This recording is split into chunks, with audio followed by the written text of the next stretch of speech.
Listo. El día de ayer habíamos hablado acerca de la reanimación cardiopulmonar tanto en adulto, cuáles son los criterios para reanimar, que debe tener la reanimación para considerar que es una reanimación de alto rendimiento.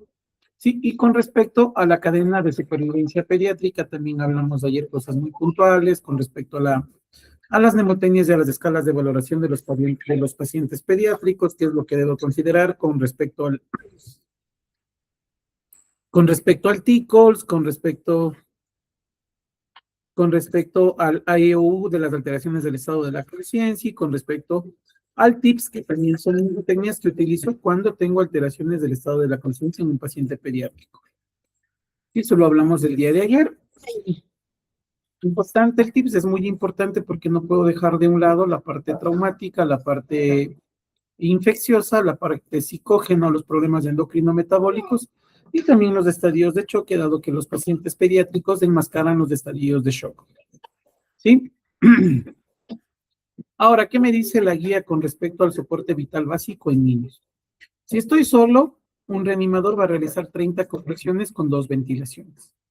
Aquí es muy importante considerar que la incidencia al sufrir algún tipo de contagio de alguna enfermedad infectocontagiosa en pacientes pediátricos es muy baja, es muy escasa y dependerá de usted si usted desea realizar las ventilaciones o si no desea ventilarlo, solamente comprimir. Aunque dada la etiología que el paro cardíaco en los pacientes pediátricos se debe a qué? A problemas o trastornos respiratorios. Si ya tenemos 2 reanimadores, voy a realizar 15 compresiones y 2 ventilaciones. Algo muy importante que también debo considerar es que si son niños muy pequeños, debo realizar compresiones con una mano. Es decir, tengo un paciente pediátrico que tiene aproximadamente 15 meses o 16 meses, ya está cerca de los 2 años. ¿De acuerdo? Y el diámetro de la caja torácica del niño es un poco más grande de lo normal, de lo habitual, porque tal vez la obesidad mórbida, algún trastorno que presente el niño, entonces yo en vez de realizar compresiones, voy a realizarlo con una sola mano, ¿de acuerdo? ¿Cuál es la profundidad de las compresiones? 2 pulgadas, es decir, 5 centímetros. ¿Sí? En niños se considera desde el año hasta que tenga signos de pubertad, es decir, hasta los 12, 13 años que se presenten signos de pubertad, que tenga, que haya aparecido vello a nivel axilar, a nivel de ingles, a nivel genital, ¿sí? Considero hasta los 12 años. Tomando en cuenta que si es una paciente mujer, hay que considerar apenas tenga su primer periodo menstrual. Dado la incidencia acá en el Ecuador, la gran mayoría de niñas en la parte de la costa inician su primer ciclo, su primer periodo menstrual antes de los 12 años. Entonces ya tienen cambios importantes y ya no se atiende como un niño, sino se atiende como un adulto. Esas cosas debemos considerar. Algo muy importante que también aclara y dice la guía, y es muy puntual, es que toda frecuencia cardíaca menor de 60 latidos por minuto de los pacientes pediátricos debo iniciar RCP. Es decir, paciente pediátrico con una frecuencia de 60 latidos por minuto con signos de bajo gasto cardiovascular, es decir, alteración del estado de la conciencia, disminución de 2 puntos en la escala de coma de Glasgow, signos y síntomas de choque, ¿sí? Bradicardia, hipotensión, debo iniciar RCP porque no voy a evitar que el corazón de este niño se detenga, tomando en cuenta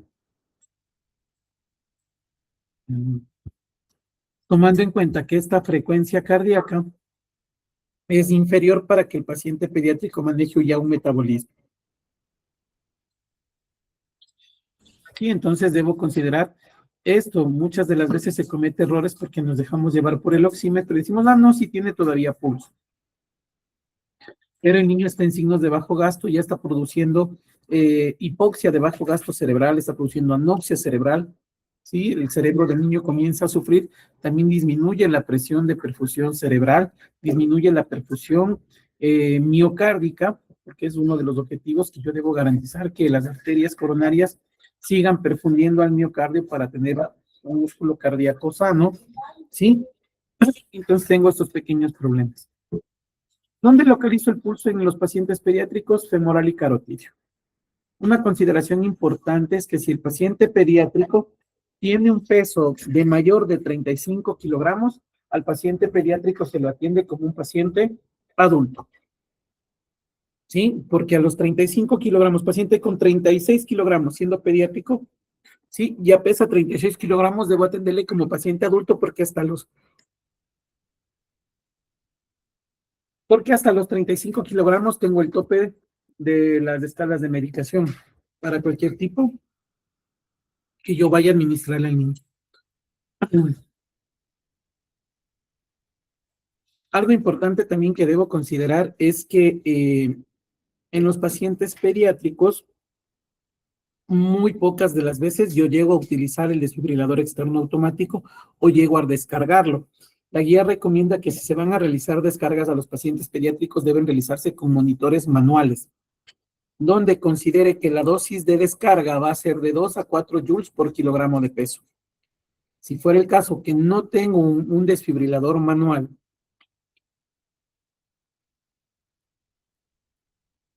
y tengo el DEA, descargo tranquilamente con el DEA, considerando un dato importante, que el DEA, al ser un dispositivo que emite una descarga de 200 joules, este dispositivo, cuando se trata de parches pediátricos, este dispositivo cuenta con un atenuador de carga.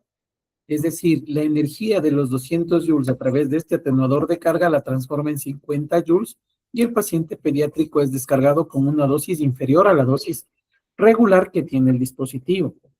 Si fuera el caso... Doctor, disculpe que le interrumpe. No se está Dígame. visualizando la presentación. Permítame un momentito, por favor.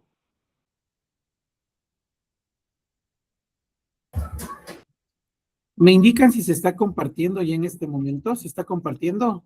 Sí, sí, doctor. Ahora sí, ya, chévere. Entonces, ya con esto que ahora estamos viendo la presentación, ya lo hablamos, ¿no es cierto?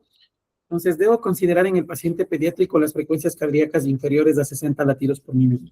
Signos de bajo gasto cardiovascular, hay que iniciar compresiones. Localización del pulso, sea femoral o sea carotídeo. Con respecto a las descargas, la guía del 2020 recomienda que si el paciente, al momento de la descarga con el desfibrilador externo, no se cuenta con parches pediátricos, coloque los parches de adulto. Es preferible descargarlo al paciente con una dosis de energía superior a que el paciente no reciba una descarga. Pero dada la incidencia, y los estudios han comprobado que los pacientes pediátricos que sufren paradas cardiorrespiratorias por atragantamiento, por obstrucción de la vía aérea, por un cuerpo extraño,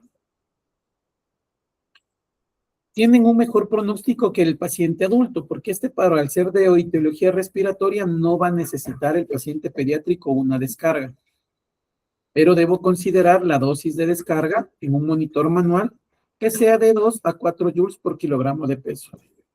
Si lo hago con un desfibrilador normal, considero que también la dosis de descarga del DEA es de 200 joules y la energía que le voy a dar al paciente a través de un atenuador de carga con los parches que tiene va a ser de 50 joules.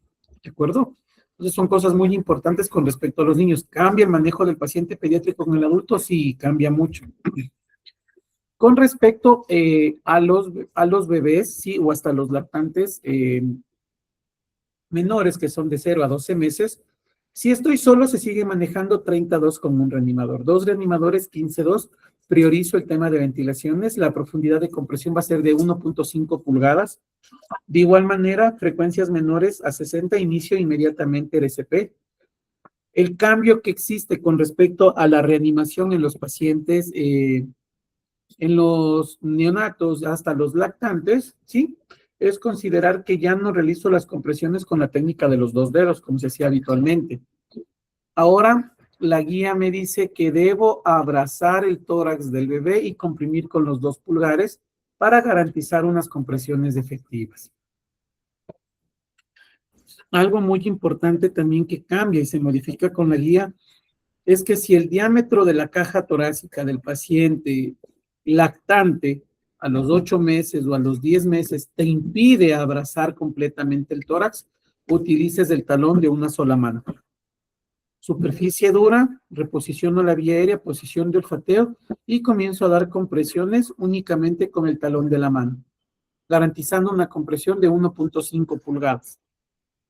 Si no puedo hacerlo en esta disposición, Recuerde que hay niños acá en el Ecuador que a los 10 meses ya tienen un peso considerable, muy importante, están bien gorditos y muchas de las veces no se avanza a abrazar o a cerrar el tórax completo del niño, entonces es preferible mejor dar compresiones con el talón de la mano. Sí, entonces es muy importante también tener estas consideraciones que se han ido modificando y están cambiando con las guías en base a la evidencia y a la tasa de supervivencia de los pacientes pediátricos.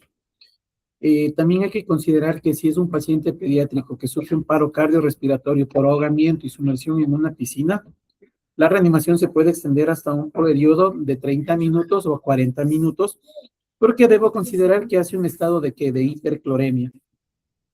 Entonces debo revertir el estado de hipercloremia también, pues, y centrarme en la reanimación. Muy pocas de las veces, el tiempo que yo tengo de experiencia haciendo medicina de emergencia, se ha descargado a un paciente pediátrico con un desfibrilador, porque su paro no corresponde a una alteración electrofisiológica o a un trastorno de una fuga que tenga el corazón o que tenga algún foco ectópico que esté provocando algún tipo de arritmia, algún tipo de arritmia que haga que el niño se pare. Salvo que tenga una malformación congénita, aunque no es viable tampoco que el niño se pare por eso, pero se debería considerar temprana y oportunamente cuáles van a ser las consideraciones que tengo con respecto al paro cardiorrespiratorio. El cambio que existe con respecto a la asfixia en adultos y niños, debo considerar las obstrucciones leves y las obstrucciones severas. Si el paciente presenta una obstrucción leve, ¿cuál va a ser la respuesta?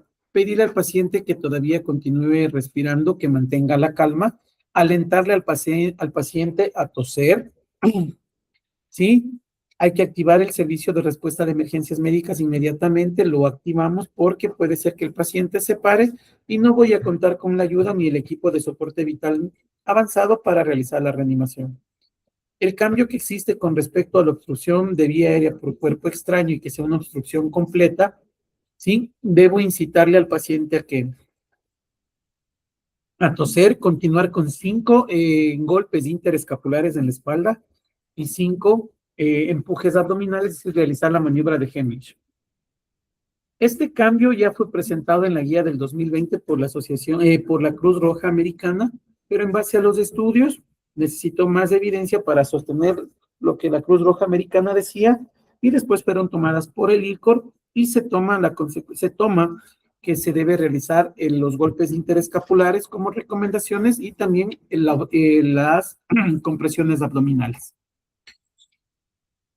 Sí, entonces esto ya lo sabemos, apófisis sifoides, coloco el puño de mi mano, con la otra cierro y realizo el empuje abdominal en maniobra de J invertida, ¿sí? Para aumentar la presión intraabdominal, con el golpe interescapular aumento la presión intratorácica, haciendo que el objeto se despeje de la vía aérea. ¿Hasta cuándo realizo esta maniobra de empujes abdominales y palmadas interescapulares? Hasta que el objeto salga o el paciente quede inconsciente. ¿Sí? Una vez que el paciente ha quedado inconsciente, verifico conciencia, respira, late. Si el paciente está inconsciente, voy a buscar la respiración, voy a tomar el pulso. Si fuera el caso que el paciente tiene pulso, inicio con las ventilaciones de rescate. Si es que tengo una pinza de Magil o una pinza Collin que me permita la visualización del objeto que está en la vía aérea obstruyéndola, intento retirarlo, pero no introduzco nunca los dedos en tipo de maniobra de barrido ciego con los dedos tratando de identificar el objeto. En los bebés, sí, se sigue manejando de la misma manera. Lo único que cambia en el bebé es, sí, siguen manejando los 5 golpes interescapulares y lo que cambia es que ya no utilizo los 2 dedos, sino utilizo el talón de la mano. Doy 5 compresiones con el talón de la mano y sigo manejándole al niño de la misma manera, al bebé.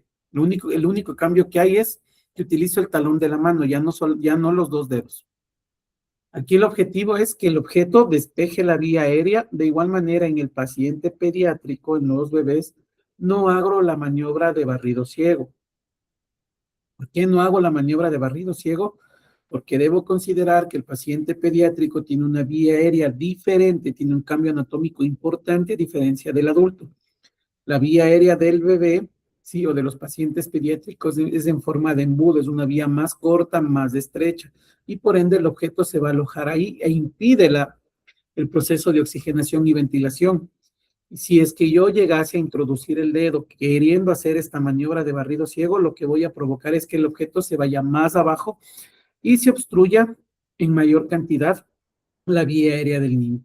Hay que considerar que todo sonido que esté añadido a la respiración del paciente, debo considerarlo como una amenaza. Debo considerarlo como una amenaza porque esto puede hacer que esta vía aérea del paciente se obstruya en su totalidad.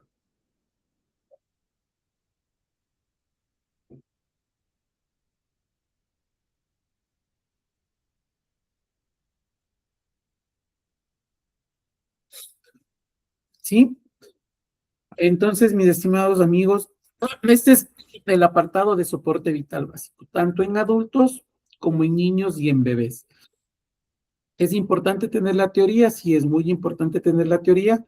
Sí, y después en la parte práctica usted ya podrá solventar todas las dudas con respecto a las técnicas de reanimación, a las maniobras para alivio de la vía aérea, tanto en adultos, niños como en lactantes, y cuáles son las técnicas y las destrezas para realizar las compresiones torácicas efectivas. Dado eso, iniciamos de igual manera con el capítulo de soporte cardiovascular avanzado. ¿Sí? ¿Qué me interesa o qué sé yo del soporte cardiovascular avanzado? ¿Me indican si se ve la presentación, por favor?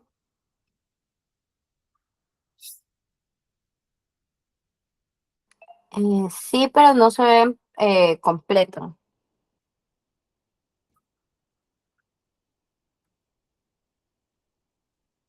¿Ahí se visualiza mejor?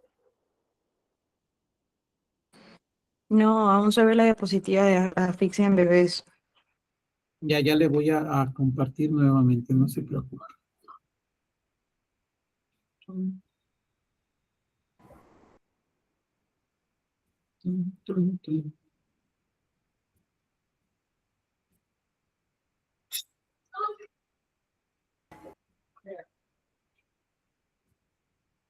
Ahí se visualiza ya la presentación. Sí.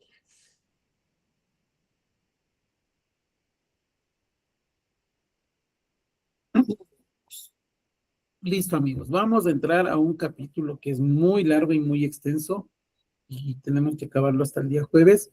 Entonces, me gustaría saber, ¿qué es para ustedes el soporte cardiovascular avanzado?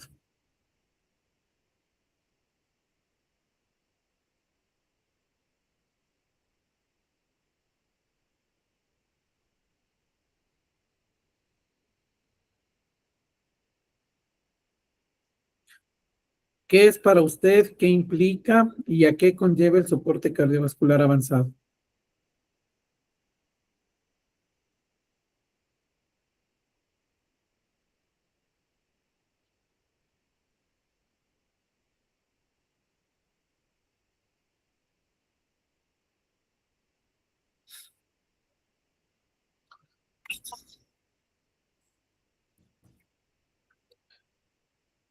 Uno de los objetivos del soporte cardiovascular avanzado va a ser proporcionar una visión general sobre el soporte vital avanzado, concretamente sobre qué.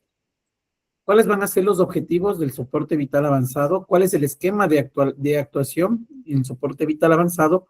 ¿Cuáles son los procedimientos usados? ¿Y cuál es la estrategia de cuidados post-resucitación? Cuando yo hablo de soporte cardiovascular avanzado, hablo de un proceso multidisciplinario que requiere de qué?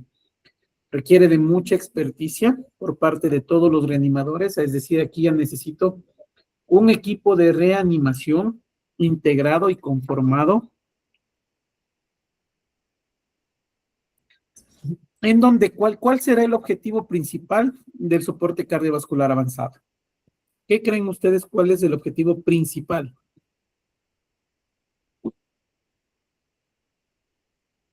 del soporte vital avanzado?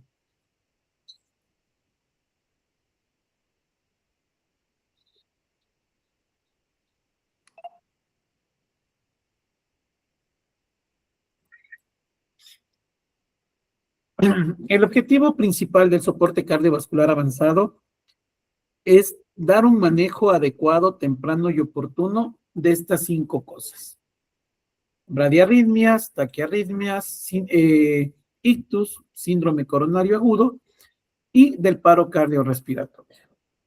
Entonces diremos que el objetivo principal del soporte cardiovascular avanzado va a ser ¿cuál? Evitar que el paciente sufra una parada cardiorrespiratoria. Ese es mi objetivo. Evito que el paciente se pare. Como lo decía la cadena de la supervivencia, en su primer eslabón es el reconocimiento y la prevención temprano antes de iniciar las compresiones. Nos tenemos nosotros bradiarritmias, taquiarritmias, el stroke o ictus, síndrome coronario agudo y paro cardiorrespiratorio.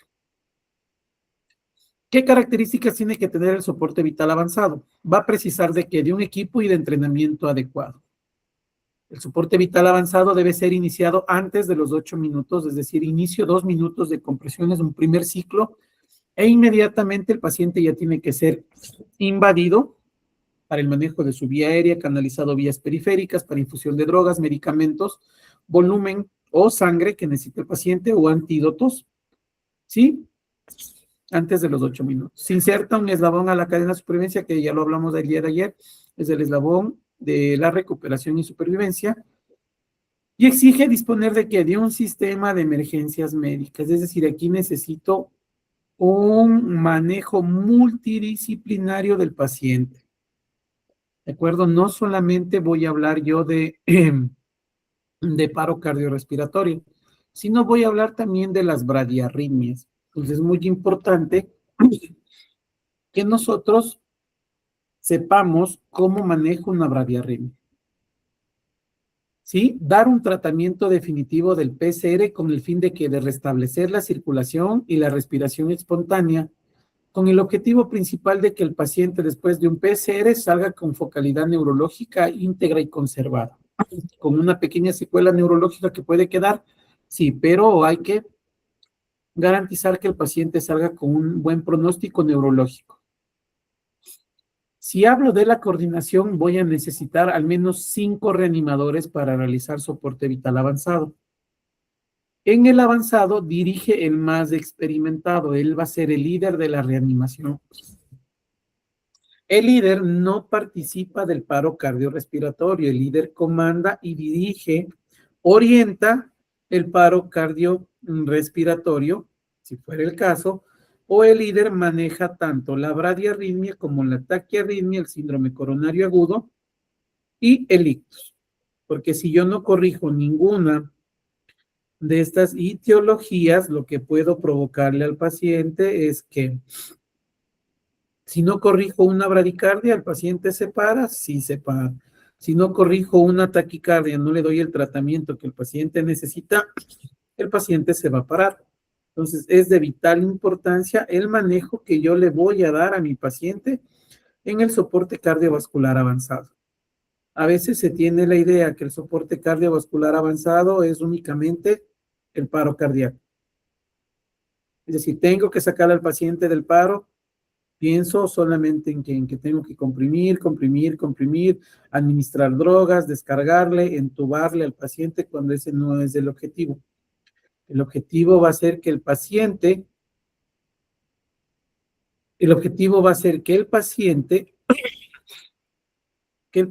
no se pare. Ese va a ser mi objetivo.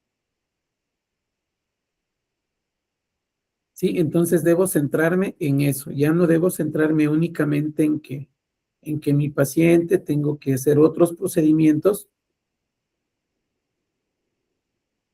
que el paciente no necesita. Y tomando en cuenta que las prioridades van a ser las compresiones y las descargas. Eso debo considerar. Si yo voy a hablar acerca del soporte cardiovascular avanzado, ¿sí? Yo debo considerar algo muy importante, que para cada ritmo que yo tengo voy a tener un algoritmo. Pues tengo un algoritmo de manejo, ¿no es cierto? Entonces, aquí, ¿qué debo considerar en el algoritmo de paro cardiorrespiratorio? Vamos a iniciar con este, que es el más fácil. En el algoritmo de paro cardiorrespiratorio tengo dos llaves, una izquierda y una derecha. Importante en todo paciente de parada cardiorrespiratoria, oxígeno, monitor y vía como regla general. ¿Sí? Antes de que el paciente se pare, oxígeno, monitor y una vía, porque no puedo interrumpir la reanimación para canalizarle al paciente, ¿sí? Considerando tal vez la anatomía, la edad del paciente, la constitución, la morfología del paciente que me puede impedir colocar un acceso intravenoso o tal vez un acceso intraóseo.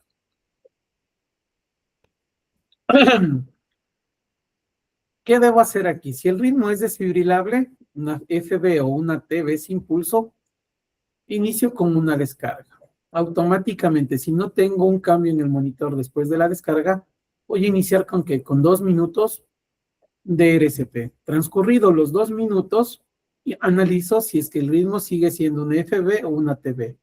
Pero como sigue siendo una FB o una TB, ¿qué me dice el algoritmo? Administre después de los 4 minutos, ¿sí?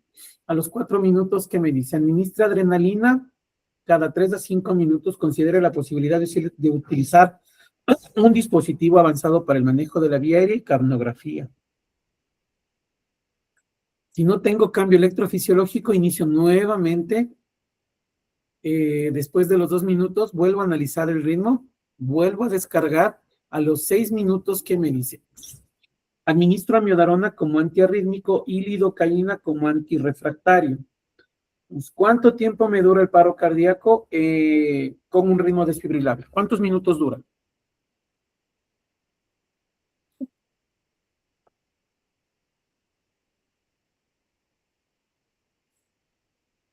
El paro cardíaco con un ritmo, con ritmos desfibrilables dura 6 minutos. A los 6 minutos se acabó el algoritmo y ¿qué me dice aquí? Trate las causas reversibles de la parada cardiorrespiratoria. ¿Cuáles son las causas reversibles? Las famosas H's y las famosas T's.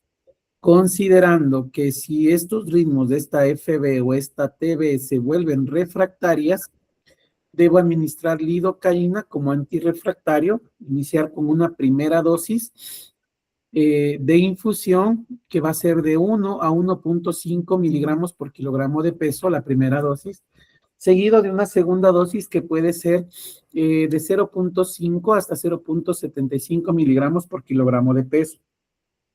Entonces aquí es muy importante considerar cuáles son los fármacos que necesita el paciente.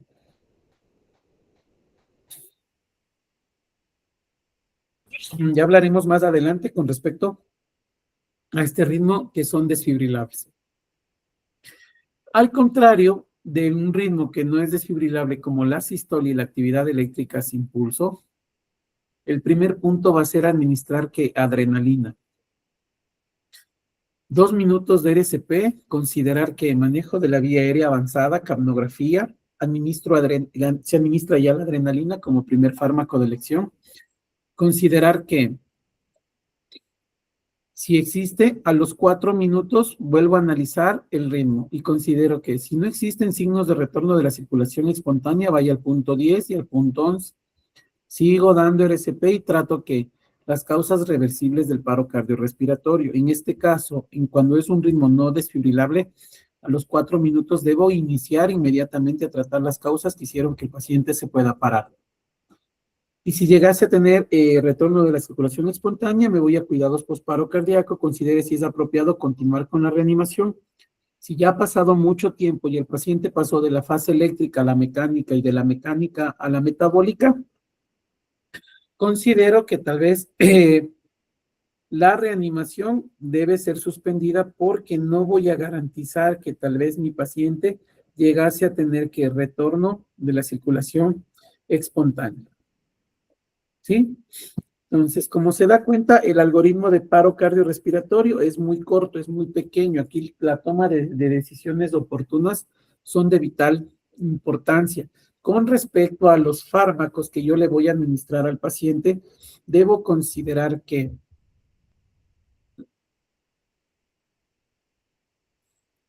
con respecto a los fármacos Debo considerar que la adrenalina le voy a administrar 1 miligramo cada 3 a 5 minutos. Si yo decido administrárselo cada 3 minutos, a los 4 minutos ya me dice que le puedo administrar la primera dosis. Entonces, tomar en cuenta que a los 6 minutos o a los 7 u 8 minutos ya puedo darle su segunda dosis.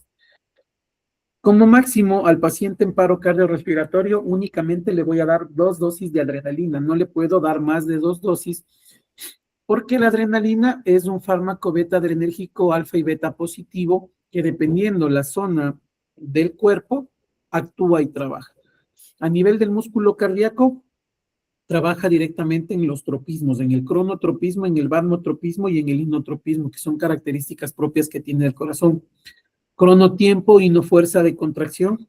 Necesito que ese corazón mantenga una fuerza de contracción, que se reinstaure nuevamente y que mantenga un latido cardíaco efectivo si llegase a tener retorno de la circulación espontánea. Pero la adrenalina en la parte periférica, en la parte distal, que provoca vasoconstricción, ¿sí? Tanto de venas como de arterias.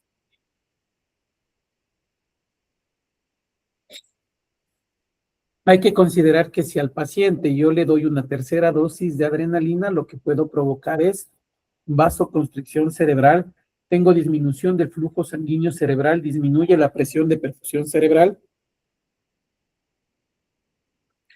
y por ende aumenta la presión intracraniana y puedo provocar isquemia. ¿Sí?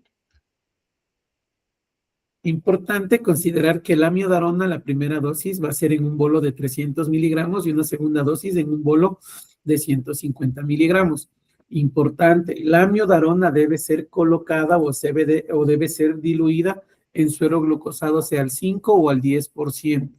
No la administro con solución salina ni tampoco con lactato de Ringer. Eso debo tener en cuenta. ¿Sí? La amiodarona, al ser un antiarrítmico de la parte ventricular, tiene mejor afinidad, se liga mejor a la solución glucosada. Con respecto a la lidocaína como antirrefractario, es decir, cuando la fibrilación ventricular o la taquicardia ventricular sin pulso se vuelven refractarias, es decir, se vuelve continua, si no hay ningún cambio electrofisiológico, considero la primera dosis de 1 a 1.5 miligramos.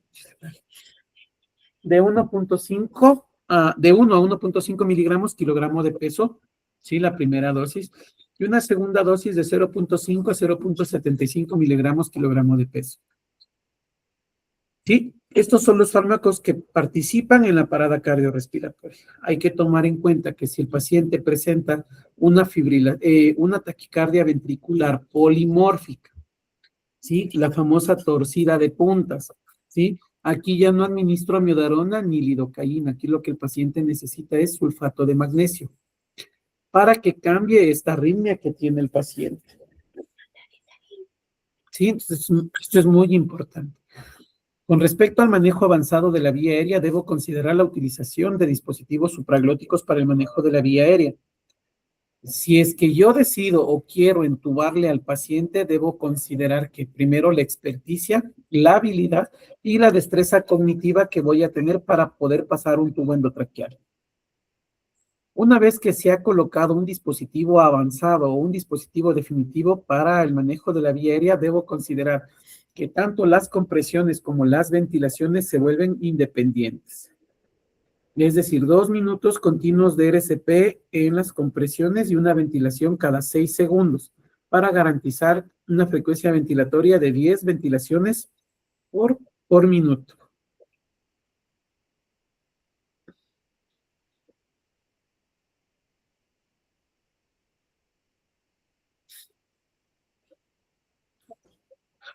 ¿Sí? Entonces debo considerar esto. Con respecto a las causas reversibles de la parada cardiorrespiratoria, ya las hablamos ayer, hoy día las vamos a profundizar un poco más, ¿sí? Pero es importante que tengamos en cuenta esto. Entonces se da cuenta que el algoritmo de paro cardíaco es súper sencillo. 2 caminos. El ritmo necesita energía, ¿sí? O el ritmo necesita medicamento. Algo muy importante, dentro de la parte hospitalaria, el paciente ya se encuentra conectado a un monitor, ¿no es cierto?, antes de que el paciente se pare. Si una vez que el paciente está conectado al monitor, y yo tengo el desfibrilador a la mano. Puedo iniciar compresiones, el primer ciclo. Una vez que el monitor haya sido cargado con 200 joules o 360 joules, suspendo la reanimación y desfibrilo. Y ahí sí comienzo con los 2 minutos de RCP y con el resto del manejo del paciente. Algo muy importante que usted debe considerar y debe saber es que usted no maneja algoritmos, usted maneja pacientes. Lo que mi paciente tiene o lo que mi paciente me está presentando, yo debo manejarlo e interpretarlo con mi algoritmo de manejo. Este algoritmo de manejo me sirve como una guía para los pasos que yo debo seguir en mi paciente en paro en el manejo. Pero recuerde que es de vital importancia que usted no maneja algoritmos, usted maneja pacientes.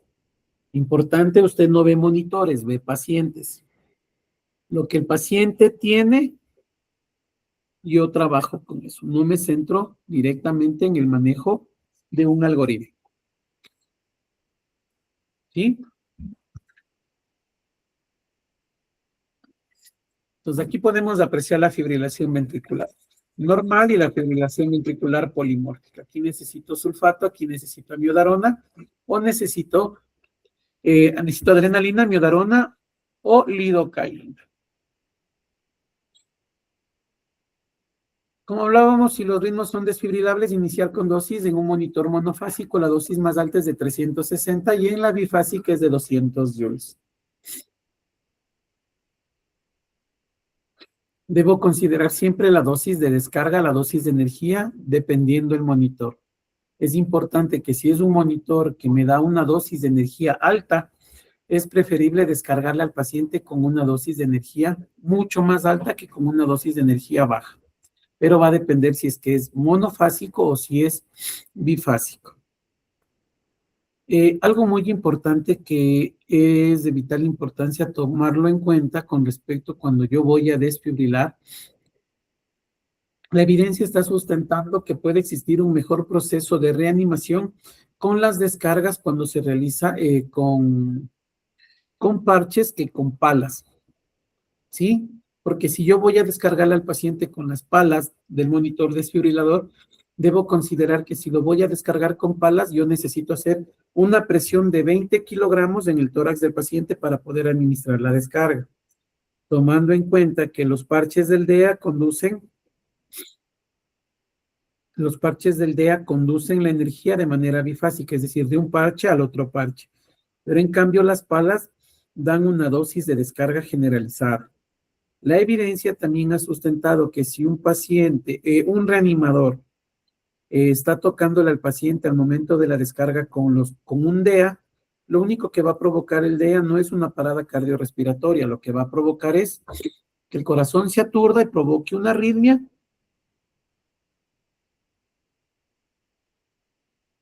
se altere el estado de la conciencia y el paciente nuevamente tenga un latido. Pero la evidencia también ha sustentado que si un paciente está tocando, un reanimador está tocándole al paciente y se realiza la descarga con las palas, puede ser que tal vez el reanimador sufra una parada cardiorrespiratoria. Si llegase a suceder esto, se deja a un lado al paciente y se continúa con la reanimación del operador porque el operador no tuvo ninguna alteración electrofisiológica, no tuvo ningún síndrome coronario agudo, tampoco se infartó, tampoco está intoxicado para que el personal sanitario sufra una parada cardíaca. ¿Sí? Algo importante que yo debo considerar con respecto a que a los servicios de emergencia se debe valorar la fibrilación ventricular extrahospitalaria de más de 5 minutos de duración o de antigüedad desconocida. Va a depender si aplica o no 2 minutos de RCP antes de efectuar la desfibrilación. ¿Por qué me dice esto? Porque puede ser que el paciente dentro de la parte extrahospitalaria, el entorno, el ruido, el movimiento del vehículo o cuando se inicia la reanimación, hay demasiadas manos que están sobre el paciente. La estructura mismo del habitáculo de la ambulancia puede hacer que en vez de identificar un ritmo, de paro cardíaco, yo llegase a tener otro tipo de ritmo y no puedo garantizar en realidad si es que se trata de que de una fibrilación ventricular. Entonces esto debo tenerlo muy claro. Si es de la parte prehospitalaria y no existe una evidencia que tal que sustente que el paciente estuvo en paro, considerar los 2 minutos antes de realizar una descarga, porque puede ser que este paciente que estaba en la fase eléctrica ahora se encuentra en la fase metabólica, en la fase circulatoria o mecánica, o el paciente ya se encuentra en la fase metabólica. Eso debo considerar.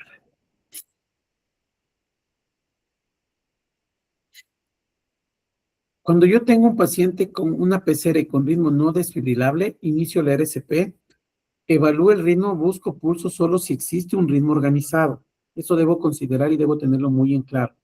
La actividad eléctrica sin pulso se va a presentar como un ritmo organizado. ¿Sí? Un ritmo organizado. Va a tener onda P, va a tener un QRS, va a tener un segmento ST, pero la carencia va a tener el paciente, no va a tener pulso. Importante, yo debo actuar como si una sistolia como si se tratara de una fibrilación ventricular de grano fino y una sistolia. Es decir, yo debo tratar una fibrilación ventricular de grano fino como una sistolia. ¿Cuál es una fibrilación ventricular de grano fino? Esta. Si yo tengo este ritmo en el monitor, ¿sí? Este ritmo en el monitor, yo lo asimilo o digo, no, mi paciente está en asistolia. Esta es una fibrilación ventricular de grano fino. Entonces, debo tratar esta fibrilación ventricular de grano fino, como que me dice aquí,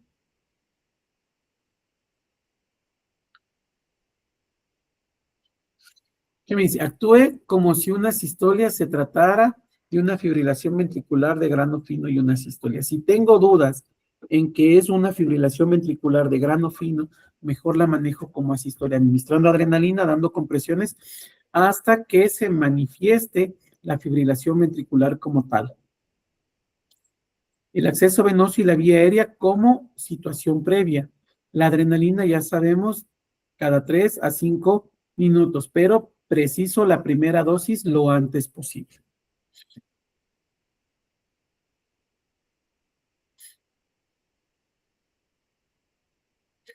La sistolia en el electrocardiograma me va a presentar que ausencia de la actividad eléctrica, presencia aislada de ondas PES, es un ritmo agónico, es un ritmo caótico, es un ritmo agónico. Es más frecuente la sistolia en los paros cardiorrespiratorios hospitalarios que en los extrahospitalarios. ¿Sí? Porque es más frecuente en el hospital, porque en el hospital tal vez el paciente ya tiene una patología de base muy importante, o el paciente ya está siendo manejado con vasoactivos a tope, al límite, y el paciente ya no tiene ninguna respuesta hemodinámica al manejo o a la infusión de los líquidos o de los medicamentos que se le está poniendo. Porque si hablamos que es de la parte hospitalaria, extrahospitalaria, el paciente en la parte extrahospitalaria primero se infarta. Una vez que se infarta, el paciente se para. En la parte extrahospitalaria, el paciente se intoxica y también sufre un paro cardiorrespiratorio. Entonces, debo considerar que los paros cardiorrespiratorios pueden ser de etiología cardíaca y de etiología no cardíaca. Esto es muy importante considerarlo. Hay que considerarlo y tenerlo muy en cuenta. Los paros cardíacos son de etiología cardíaca y de etiología no cardíaca. La sistolia va a ser la expresión final de una fibrilación ventricular no resuelta. Una sistolia es la escasa posibilidad de recuperación de un paciente, como dices, la expresión final de una fibrilación ventricular, pero yo debo considerar que si mi paciente me hace una sistolia que inició con una bradirritmia, ¿sí? Puede ser revertida de una manera efectiva, dándole un buen manejo. Salvo en estos casos, si la asistolia es la consecuencia de una bradiarritmia, puede ser que el paciente tenga una buena tasa de supervivencia y que el paciente salga de este ritmo agónico.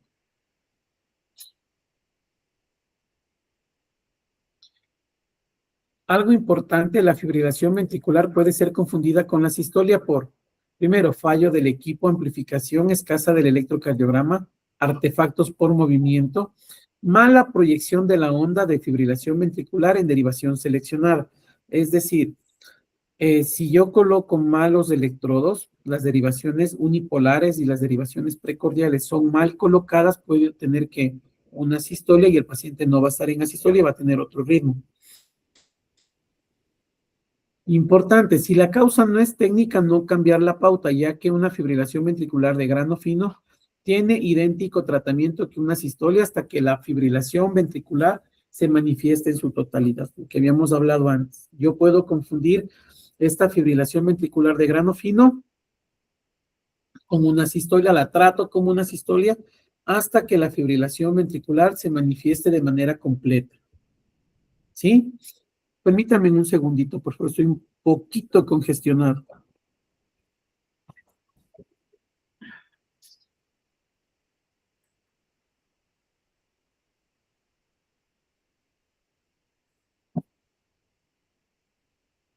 No, ya.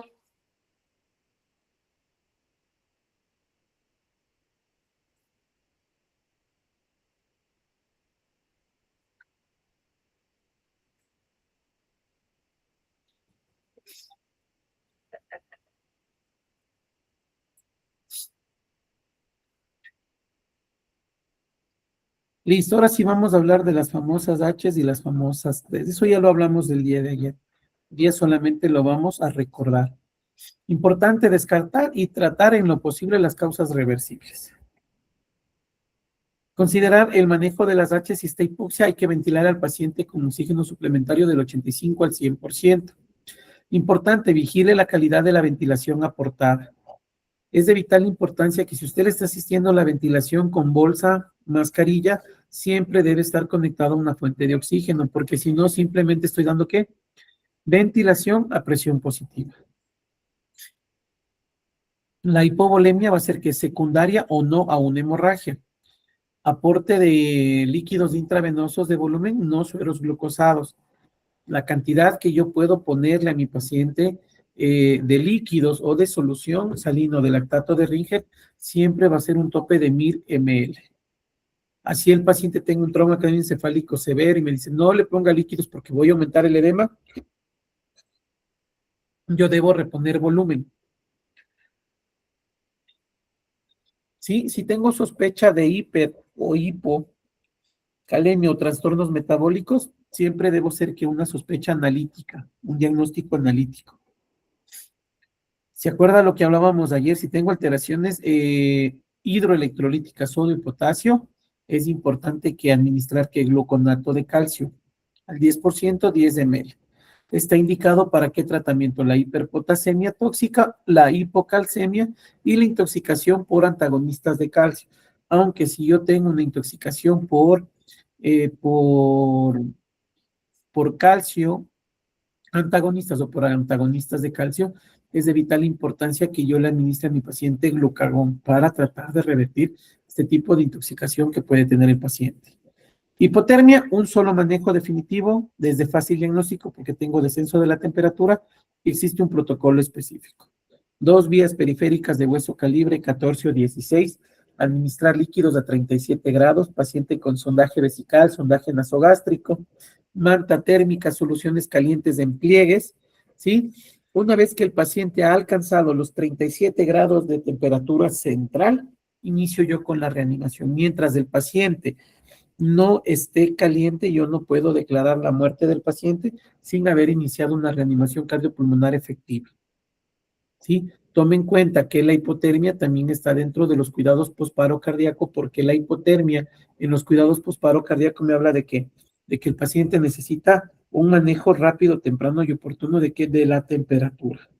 Si yo manejo la temperatura de mi paciente de manera efectiva, voy a salvaguardar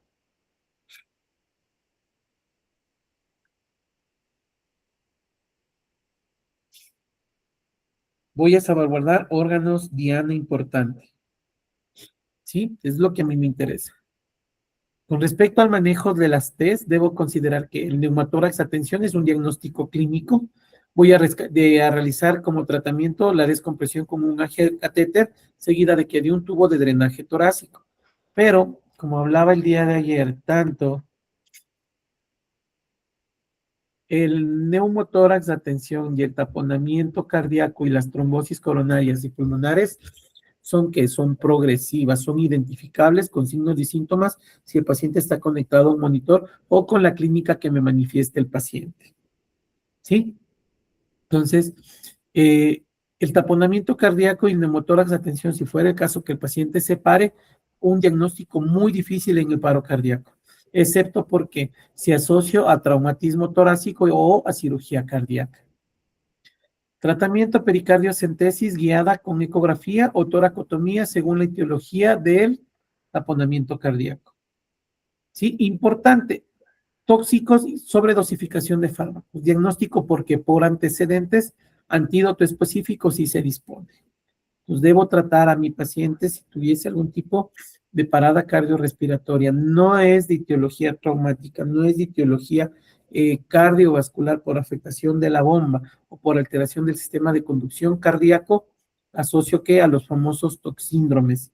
¿Qué es un toxíndrome? Es el conjunto de signos y síntomas de una intoxicación que puede presentar el paciente. Esto debo tenerlo muy claro, antídotos específicos. Algo muy importante es que no existe evidencia suficiente para el uso de fibrinolíticos en la PCR no traumática, ¿sí? Aquí yo debo considerar con respecto a la trombolisis, ¿sí? Al tratamiento de fibrinolítico, debo considerar lo que se maneja acá en el Ecuador. Puerta aguja y puerta balón, ¿sí?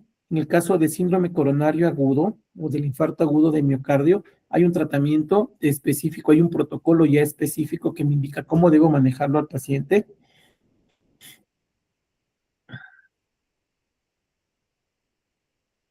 Sí, y hay un protocolo específico de manejo que lo vamos a hablar en estos días.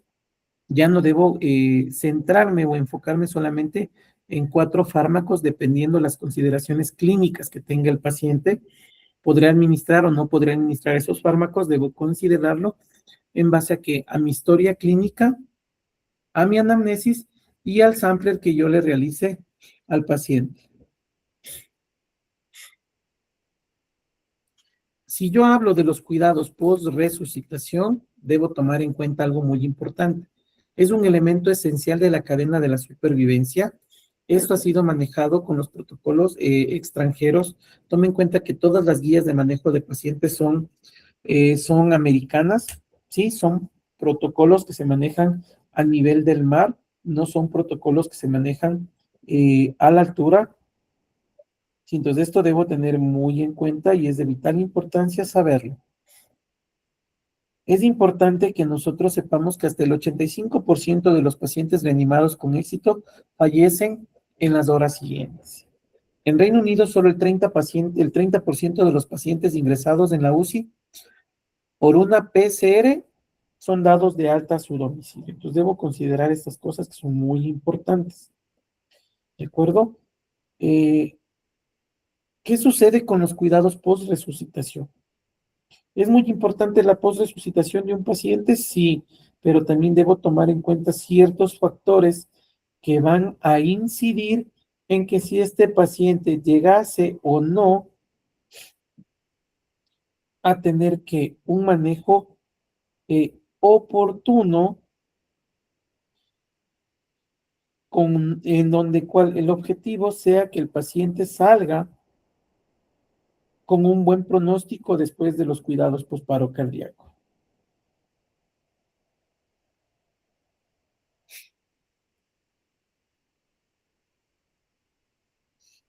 ¿Cuándo inicio los cuidados post-resucitación? Se inician una vez recuperado el latido eficaz. 2 fases que son muy importantes: cuidados intensivos prolongados o cuidados intermedios de estabilización, triaje y traslado asistido.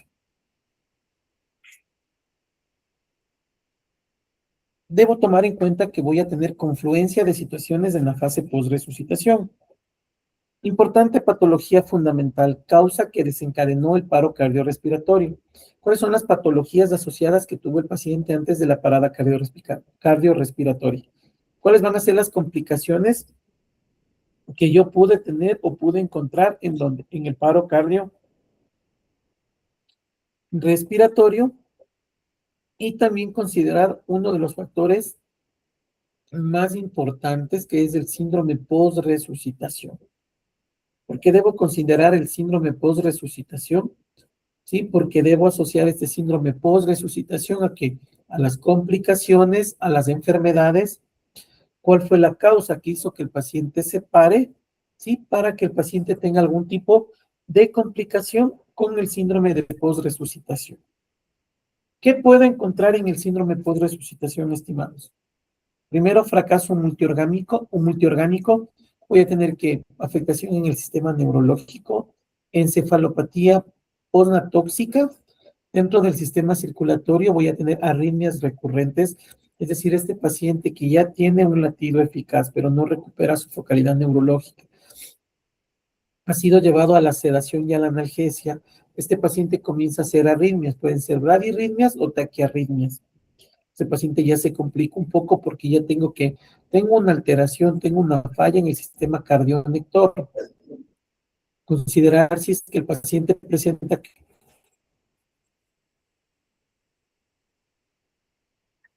si el paciente presenta un choque distributivo que va a ser asociado a una falla multisistémica, un fallo multiorgánico, asociado a una sepsis o una septicemia.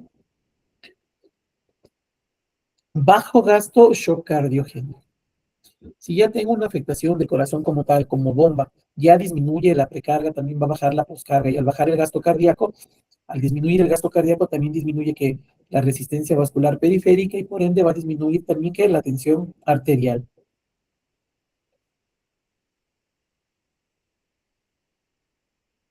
También considerar que en el síndrome post-resucitación también el paciente puede presentar edema agudo de pulmón por proceso retrógrado, al haber ya una falla cardíaca, tomando en cuenta si es que el paciente tiene algún tipo de patología previa. ¿Qué tal que este paciente tenga insuficiencia cardíaca congestiva? ¿Sí? El paciente puede hacer edema agudo de pulmón por proceso de extravasación, por un proceso retrógrado. El paciente se encharca y se complica mucho el paciente en la terapia intensiva, y la tasa de supervivencia es muy escasa, es nula. Considerar también en el síndrome post-resucitación el paciente con patología respiratoria, que considerar la neumonía por broncoaspiración. Por eso es importante que si yo deseo manejar la vía aérea de mi paciente, ¿sí? No me enfoque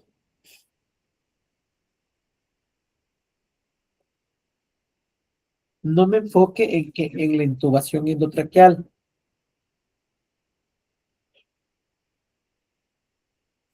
sino me enfoque en el manejo de la vía aérea avanzada utilizando dispositivos supraglóticos, porque puede ser que yo quiero entubarlo en los cuidados postparo cardíaco, una mala visualización de las cuerdas vocales, de la anatomía de la vía aérea, hará que ese dispositivo se vaya a esófago, el paciente vomite, el paciente broncoaspire, y ya se complica. Importante el síndrome de distrés respiratorio agudo, criterio que para aislar definitivamente la vía aérea y pasarlo al paciente que a ventilación mecánica invasiva. En la parte renal voy a tener que fallo renal agudo, ¿sí? Una enfermedad renal aguda, el paciente ya tiene un fallo renal importante. En la parte digestiva, el paciente va a tener enteritis isquémica, hemorragia digestiva alta y fallo hepático fulminante. Entonces, todo este proceso post-reanimación lo voy a asociar, o tengo que saber que el paciente puede hacerme un síndrome post-resucitación, dada cualquiera que sea la etiología que esté involucrada en cuál fue la causa que hizo que el paciente se falle. En la parte hematológica voy a tener que coagulación intravascular diseminada. Tengo alteraciones en la cascada de la coagulación. Es un paciente muy complicado. Es un paciente que su tasa de supervivencia es muy baja. Usted debe saber que el paciente que ingresa a la UCI tiene dos caminos. bien sale de la UCI o el paciente no sale de la UCI. El paciente sale de la UCI a terapia intensiva perdón, el paciente sale de la UCI a hospitalización o el paciente no sale de la UCI, pasa directamente a la morgue. Eso debo considerar. ¿Cuáles van a ser mis objetivos con respecto a los cuidados intermedios post-resucitación? Es importante prevenir y tratar la PCR recurrente, optimizar la oxigenación y la ventilación, recordando que la oxigenación es del proceso químico y la ventilación es del proceso mecánico. Importante mantener una adecuada presión de perfusión tisular, es decir, debo manejar y debo tener una adecuada perfusión, ¿sí? Aquí es importante que el paciente que se encuentra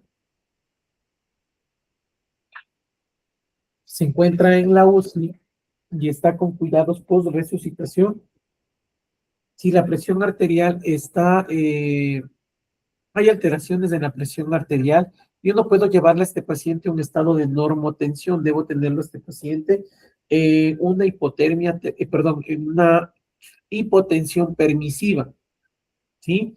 Donde el objetivo va a ser que el paciente mantenga una presión arterial sistólica que debe estar entre 80 a 90 milímetros de mercurio.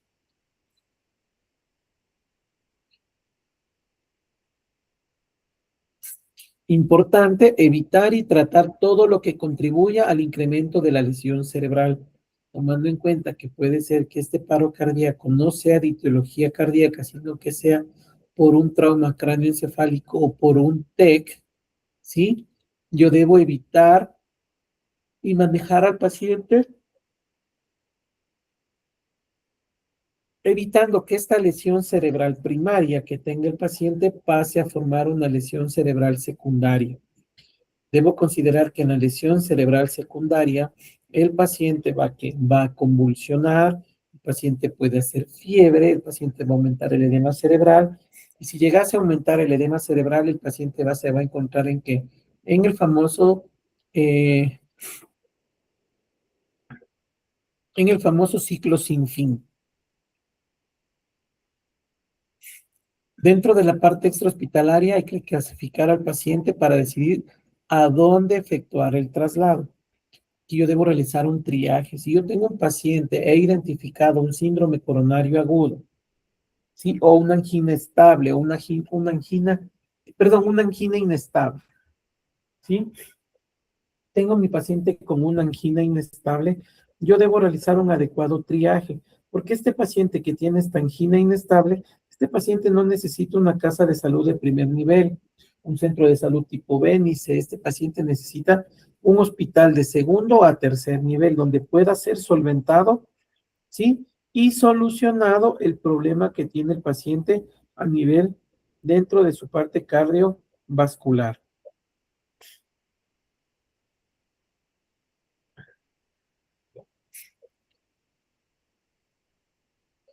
Valorar el síndrome coronario agudo con elevación del ST a la estrategia de reperfusión. Entonces, aquí es muy importante que yo considere esto. Si tengo un paciente con síndrome coronario agudo con elevación del ST, debo considerar el proceso y el protocolo de puerta aguja.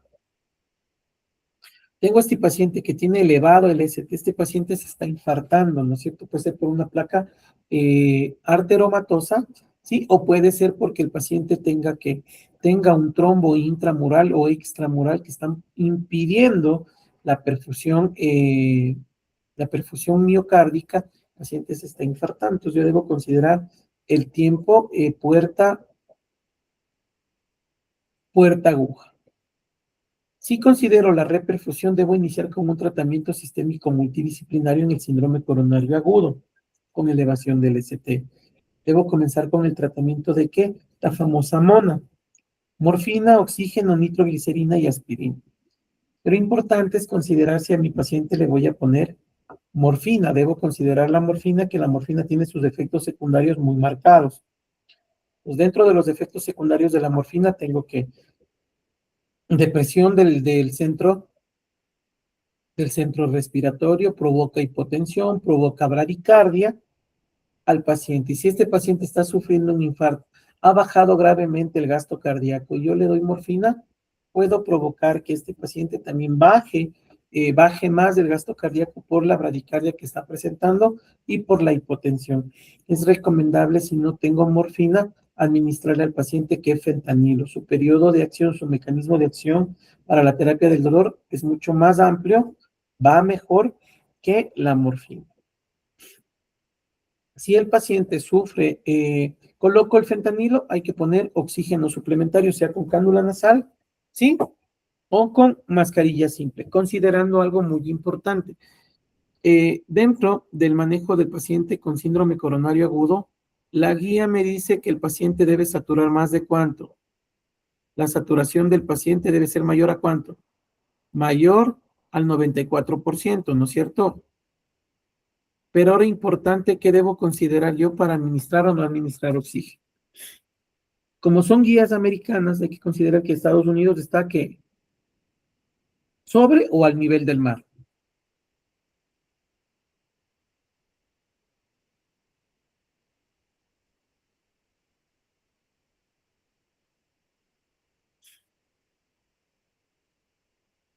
Al ser una guía americana, Estados Unidos se encuentra al nivel del mar, entonces, por ende, las presiones barométricas, la ley de principio de conservación de gases, la ley de Boyle, me dice que si estoy a menor altura, tengo mayor presión del gas. Pues como Estados Unidos se encuentra al nivel del mar, sí, la saturación siempre va a ser mayor al 94%. Pero ¿qué sucede si este paciente se encuentra en la altura? En los llanos o está atravesado por la cordillera de los Andes y tengo un lugar de mayor altura. A mayor altura, mayor presión del gas. Tanto a nivel del mar, sobre el nivel del mar, el porcentaje del gas arterial de oxígeno es del 21%. Lo único que cambia es la presión del gas atmosférico, sea en la costa como en la sierra. Entonces, si este paciente en el síndrome coronario agudo con elevación del ST satura en Riobamba, satura 92%, ¿deberé ponerle oxígeno suplementario para que sature más de 94, sí o no? No, Dicen, ¿pongo o no pongo oxígeno? no.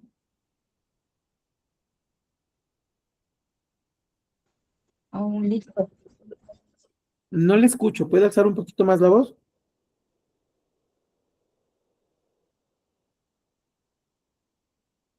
¿Qué dice? ¿Pongo o no pongo oxígeno?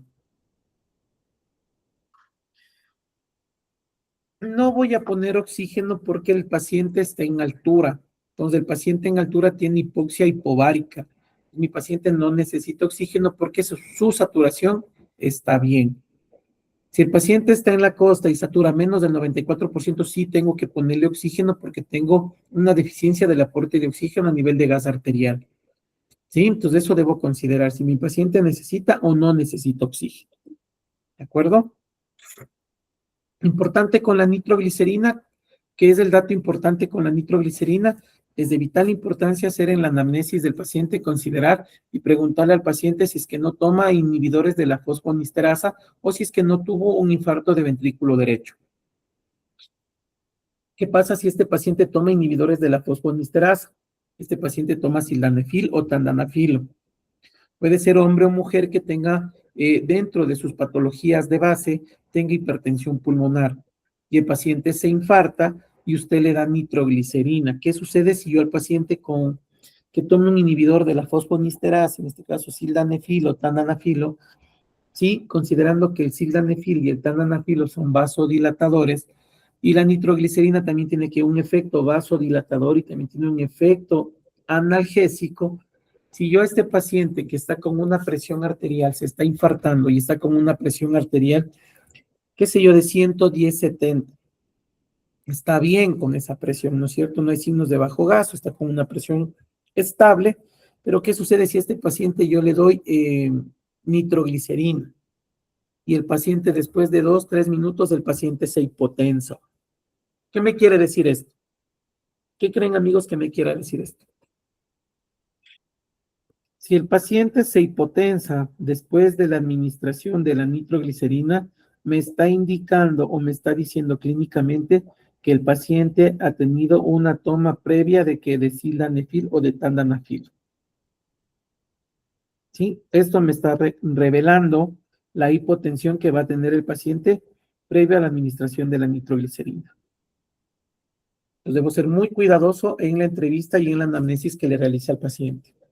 De vital importancia la administración también de un agregante plaquetario como es la aspirina, dosis de 325 miligramos, ¿sí? Oral está de ese momento, pero la guía de síndrome coronario agudo también me habla de la administración de un doble antiagregante plaquetario, en este caso el copidogrel, es muy amigable el copidogrel también como antiagregante plaquetario, una segunda protección antiplaquetaria.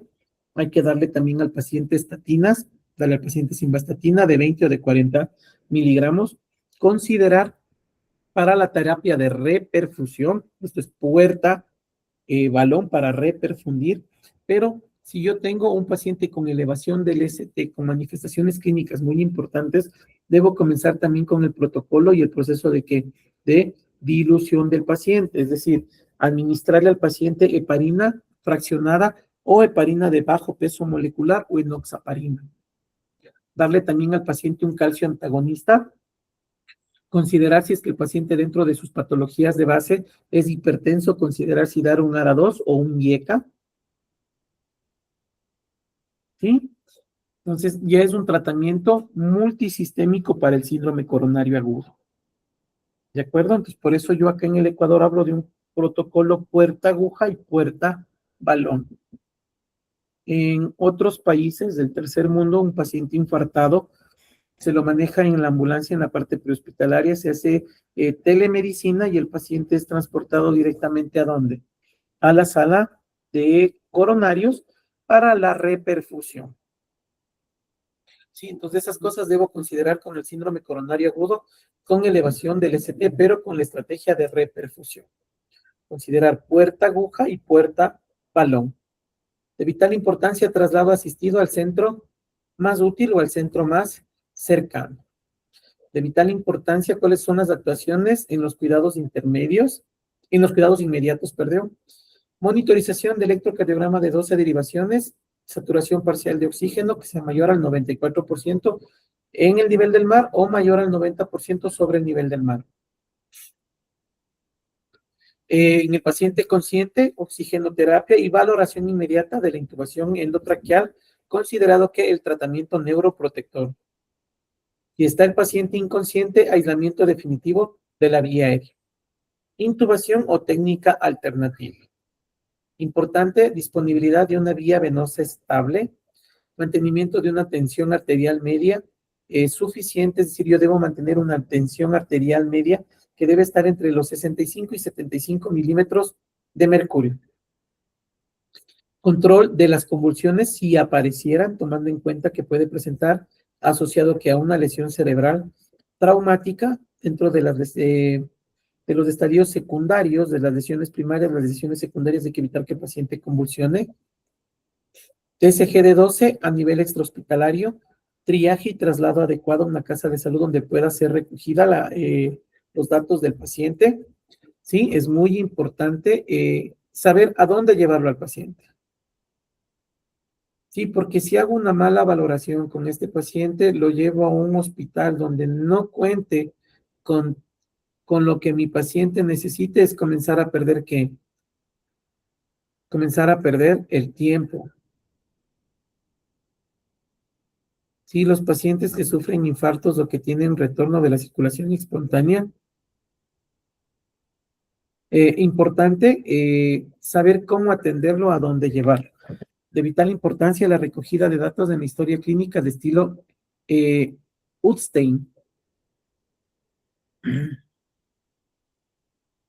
Sí, esta historia clínica de estilo Utstein está asociada a ¿qué? A diferentes variables que puede presentar el paciente, como son la edad, el sexo, las comorbilidades que tenga el paciente, si es que el paro cardíaco fue presenciado o no, si se realizó RCP por testigos, cuál fue el ritmo inicial, si es que se desfibriló o no se desfibriló, el lugar donde se produjo el paro cardiorrespiratorio. Importante las variables, los resultados, si es que tengo retorno de la circulación espontánea, la supervivencia del ingreso hospitalario, supervivencia al alta hospitalaria, cómo sale el paciente neurológicamente, ¿sí? Del hospital. Entonces, esta historia clínica de estilo Utstein es únicamente para pacientes que hayan sufrido que un paro cardiorrespiratorio o tengan antecedentes de etiología cardiovascular importante. Sí, entonces esta historia clínica la manejo de la parte Utstein, recuerde que son guías americanas, y la transferencia del paciente a un centro adecuado, un centro de cuidados coronarios. En los cuidados intensivos hospitalarios, monitorización continua, estabilización, evaluación, es de vital importancia siempre el control de la glicemia, convulsiones, temperatura, tratar siempre la hipertermia maligna y algo de vital importancia. En pacientes en coma postparada por fibrilación ventricular extrahospitalaria, se recomienda iniciar con el manejo rápido, temprano y oportuno de la temperatura, es decir, la hipotermia terapéutica. Bajar 3 o 4 grados del paciente de 32 a 34 grados durante las primeras 12 a 24 horas, ya que esto va a ser probable que sea útil para que la PCR hospitalaria o de otro origen. Si es un paro cardiorrespiratorio extrahospitalario y el paciente presenta un coma, es decir, el paciente no se despierta después de una fibrilación ventricular que fue manejada con fármacos, con una vía aérea adecuada, con oxigenación, con descargas rápidas, tempranas y oportunas, y el paciente no se despierta, inmediatamente hipotermia terapéutica. Cuidar y salvaguardar órganos que son importantes para el manejo del paciente. ¿Sí? Con respecto a la hiperglicemia en la PCR, es de vital importancia que nosotros ya sabemos que la hiperglicemia empeora el edema cerebral o disquémico. En los pacientes, la hiperglicemia en el paro cardiorrespiratorio se acompaña de que hay una mayor tasa de mortalidad y mayor daño neurológico. Porque el edema está edematizado, está encharcado, está lleno de, estas células cerebrales están llenas de glucosa, no hay principios de difusión, ¿sí? No hay procesos de difusión de uno de mayor concentración a uno de menor concentración, todo está edematizado, y aquí es importante que nosotros recordemos qué dice el principio de Monroe y Kelly. Si cualquiera de las tres estructuras que conforman el cerebro se afectan o aumentan, tengo un desbalance total. Y fuera en el caso de que el paciente presente un edema cerebral, lo primero que va a migrar de este principio de Monroe y Kelly es el líquido cefalorraquídeo, es el primero que comienza a salir. ¿Sí? Entonces tengo una alteración y el pronóstico es súper malo. También hay que considerar que si el paciente presenta edema cerebral y el paciente está con tratamiento neuroprotector, yo debo esperar lo que me indique el protocolo de 72 a 96 horas con estudio radiológico para determinar si es que el edema cerebral disminuyó, iniciar con la terapia de aislar completamente los medicamentos que lo tienen al paciente en ese tratamiento neuroprotector. Sí, concedo analgesia. En los pacientes críticos se ha comprobado un mejor pronóstico con el control estricto de la glicemia. En todos los pacientes post-parada cardiorrespiratoria que salgan a cuidados post-paro cardíaco, es de vital importancia hacer un seguimiento muy estricto de la glicemia. Porque si este paciente me hace estados hiperglicémicos, debo asociarlos a que este paciente puede tener un foco de infección. ¿Sí? Y tiene el paciente un trastorno endocrino metabólico que se está asociando a un proceso de infección que por ende el paciente puede hacer un estadio de choque séptico, ¿sí? O una septicemia, o puede hacerme estados de hiperglicemia si fuera que el paciente tuviera algún foco infeccioso. Para terminar, en resumen, la introducción al soporte vital básico lo único que busca es evitar que el paciente se pare. Un esquema de actuación de soporte vital avanzado muy definido, muy estricto, en donde me enfoco en ritmos desfibrilables y en ritmos no desfibrilables. Llegase a tener retorno de la circulación espontánea, me centro directamente en los cuidados post-resucitación del paciente. ¿Sí? En esto me voy a enfocar. ¿sí? Entonces, como usted se da cuenta, la guía de manejo del paciente en parada cardiorrespiratoria es muy sencilla, es muy fácil de utilizar, ¿sí? En lo que debo enfocarme es en las otras etiologías o en las otras causas que han hecho que el paciente se pare, ¿de acuerdo? Entonces, hasta aquí con la clase del día de hoy con respecto a paro cardiorrespiratorio, se da cuenta que es un algoritmo muy sencillo, muy fácil de manejar, pero el día de mañana,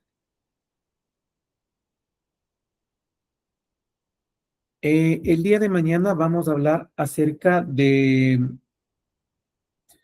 cuáles son las causas prevenibles de la parada cardiorrespiratoria, es decir, las bradirritmias, las taquiarritmias y el famoso código TUS. Solo vamos a hablar el día de mañana. ¿Sí? Hasta el día jueves vamos a hablar acerca de todas estas causas que van a hacer que el paciente llegase a sufrir una parada cardiorrespiratoria. Debo considerar también que el paciente en paro cardiorrespiratorio, mi objetivo en el soporte vital avanzado es evitar que el paciente sufra una parada cardíaca. Ese es mi objetivo, evitar que el paciente llegue a pararse. ¿Cómo evito que el paciente se pare? Reconociendo los ritmos, si es que es un bloqueo auriculoventricular de primer grado, si es que es un bloqueo a demanda, es un bloqueo peligroso como uno de segundo, un MOVIX 2 o es un bloqueo completo de tercer grado. Saber qué tengo que hacer, considerar causas hipóxicas, considerar causas toxicológicas que lo mantengan al paciente bradicárdico. Si el paciente tiene una taquicardia, considerar si es que necesito una cardioversión eléctrica o una cardioversión farmacológica, ¿sí? Acompañarle de un buen manejo, saber qué fármacos voy a utilizar, en qué dosis voy a utilizar el fármaco para que mi paciente tenga una tasa de supervivencia adecuada y el paciente no llegue a pararse. Si el paciente se para, sé lo que tengo que hacer, es un protocolo único, pero recuerde que usted no maneja protocolos, usted ve pacientes. El protocolo es una guía de ayuda que usted tiene para la atención del paciente. Listo, amigos, no les canso más, que tengan una bendecida noche, nos vemos el día de mañana a la misma hora. ISEP, desarrollo profesional que transforma.